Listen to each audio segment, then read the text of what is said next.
Matalafatulau Samoa Entertainment mai appeal nei foi a solulu ai usi mai le whaafofonga e tātou atamua. E whama sina talo na taatia le tangi whaasori tu la fono whaasanga i le fionga whaipule o whaleata lua le Minister of Whanuata o Samoa ma waalele le company Samoa Airways le fionga le tinu uso o Yellow Wayne Fong ai toe talo sanga le tutangi ave itua. O le talo sanga le Wolf Law Firm le na avantu le komsina o leo leo mawhalpuipui e toe whaaui i tua la lato tangi. Na tua i ai le tinu ui le whalavelave i mōli mau. Na so lava masina o tusi atu le ofisa loia i leo leo. Talu mai se te mai lo na so lua olua tasi. O ke topa aso mua lua olua tasi. Novema sfutasi lua olua tasi. Te se mai lo na so lua. Ma te se mai lo na so sfutolu lua olua tasi. Ma le tusi o le aso fito januari lua olua lua. Peta e oi o na tusi so ona tu inatu le ofisa loia i leo leo whaasanga ia le atinu. Ai o le o toi talo sangai nei i leo leo e whaau i tua la lato tangi. Wa le toi iei sa mana onga e wha wau. Na matila sa noanga le whaipule o le itu malo whalea telefionga ale vena. Mai le vanga wha upu whai al HRPP e wha leo le langolango lo na itu malo. I le teuteungo le tula fono la fonga matupe maua whai whi au lua o lua tasi. E le ngata ina wha leo le langolango lo na itu malo ai na ngi ai foi. Ma le tua i o le malo o iei nei le wha ngā ai o le awe sea o la fonga whai whi au. E kempeni ai le palo te tele lua o lua tasi. Manino le forsanga le fionga le di minsta. Wa le tato tu la fono. Ma e tasi nei tu la fono na mtua. Lau lunga ai le fitena inga finangalo le tunu. La fonga ia whai whi au. Ma e tasi le campaign malosi a nga pa ua te ngā malole a ka koulenga iegei. La fonga ia whai whi au. Ala leo kaulu mea leang whai. Leo kulai mai leo ko fol e vese la fonga whai whi au. Leo au mai le pal menge kai aungi. Si me whai le kako ioi leo e vese. Ka lia kula fonga leo a mai biska. Eo e. Ala me kawai ngā vese ngā la fonga whai whi au kosingu. A vese upa la fonga whai whi au. Eo, a whairo kako oe. Kausi ngā luenga le kua. O a uma meo kako foa i mo ngā luenga le kua mwhai whiau. Awa ngi taxinga. Pai nisi me mo e kuper maloe. A ki ngā e kako ngō a whai whiau. Husa ngō a ngi koe taxinga whai whiau. Mo kulai a koe man whala o kele lau whianga le fautalai. O kula whango a mai le whianga le mista. Kalia ngi kumalo. Se fua manguia. Kai me sa fa va campaign da ka kili ko o ye me ka ko ke va ai a wala ma guyai le ku sa le fi fo ye ngo fai la fo ga iri fai fa ya o ngo fai al fi ngal fo fai ngal ma lo pe fa ye ya pe o ga sa ngo mai le miska a mai ma va ga ye sila e lo fi o fo ka lai mal mo ka ko ge fai ko o ga ile lo mga so wa mga ku vai lo fio a me ka ki leo le ku fa se referendum por ska ko plebiscite fe sil pera ku o ke kal ko wala la go le ku me ka fa a mai al finalo le ku a veces la fogal pagai ko kal ko fa bele ka fa o musu te fa le vela vele sa unanga le riti akono ai ona uleu fa lua sa unanga le fa pea or campaign dessa fa ngaile vang fa fine lawa fiong e le se campaign o le mea sa o lava na matou langona e tatau na fa sa o le tunu o mena le na watu ai le se me fo ina fa fo veta na no fo fa la malta e fa le ngol maftianga le na matou lo no ia fo mau i le taimi na tau mawhai atu lava. Toi tilo, ma toi wawa. Ia le lau sau norsu i mamanu. Tato wau le tunu. Na tato wau le tunu o le taimi na whai in mele. Tu sa e lunga whai. Le ai ma se festiri i whawhia ngai. Whai wha malosi. Le mauta. Aftai a whaleta. O le tua ina leo le na le tau te mana mia le taimi ni. O le ngangana na matou momoli. Ele i momoli ona whapesu e sa matou ai le tunu. Na momoli mai le fatu, wo ia. Le whaavai o Samoa ma le tua. Hale en tau sisila i. Nale i ungan sau. Ia, nau au tau loa. Ale ngangana na. O le whaamoe moe. Ina ia ua nei tua ia whaapea o matou whaanga ina le mele. O ele tau whaanga ina. Lai loa umai whaiwhi au le mafatia. Le la afu sa no nga mista tu le lo fema su. Ale ngangana na nei te wo to pe mai le ai that's only a small portion. O le matou mauna ave a fa mamna manga. To fa fo ila le sa no le fionga le sui par mia ia tu la fon. No mai ata to matua tato matitiva fa sangai. Ai fa saul me le ono tato wa vai le tua. Le sa umba yo ki ako. Fa ka sa ko wa ko ki ya fa wa. Ta ma ru ko mo. Lo ki ako lo le. E sa ole sa wa ga sui da ke sil se vale ko. Ava ku lo kala ila mkaga. O kile ai. Dala ngalo fa ku ave lo le ku. Ai le yelo li sa le se fa yel mer. Pe sa e foi mo. Te taua ono fa maunga. Yo taua ana matua I tafe to toilo tino. Le fasi ko kelenga o kula fonga.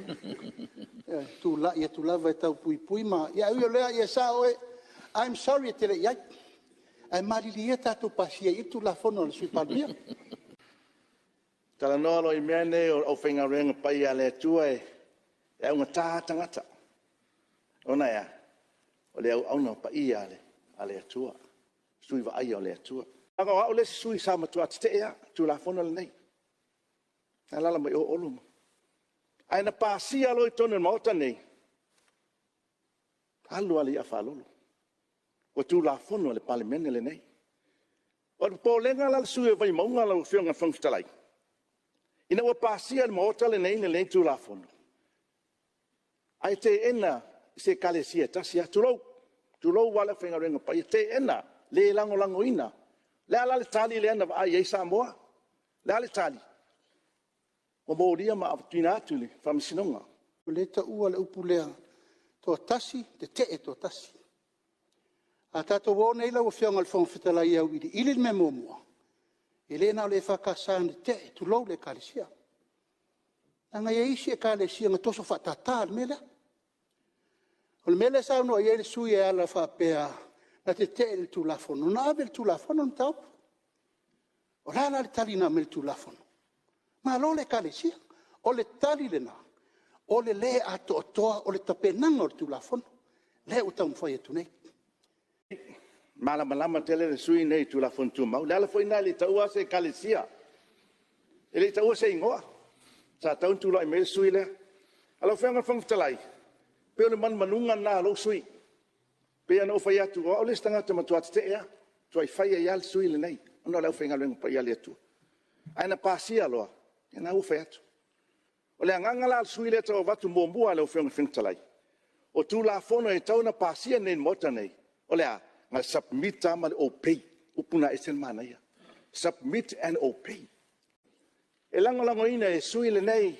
Le ave ese o la fonga ma fifi au. Lau whenga lenga pa ia le tua. Malama le sui le nei. A fo e leo stangata whainga luenga le au na le tua. Me foi na ina tau le ainga salevi. Wow, levi le se fanua. Le se na fasino manga persona. Me na ina tau le ainga salevi. Au nei fesili na tu ina tu lau fiongan minsta. Ave ese nei tu la fono na o la uia tali. E te tau la na to refund uma. Tu peia a fai au ia na tongi. Le mo el fasu fitu a feia. Ina isi e kalesia ma na isi fai au. O au le si tangata sa whaila ula unga. Sa whale fia ele vaenga whai e tia. Ioi. Le anga sa o alu tua ele mato nuu ma le tūmalo. O tala noa I whai au e a fia I tu la fono lea. Le anga whaila lea o te tula ia tu ma le whalo le pēno sa lori so sui. E ui ai so mato nau te inga le nama I tau. Ai a pasia lor tu la fono. E wanga ia tatu demokarasi le tau te oat. O le numela. A sau lor numela ua fursia.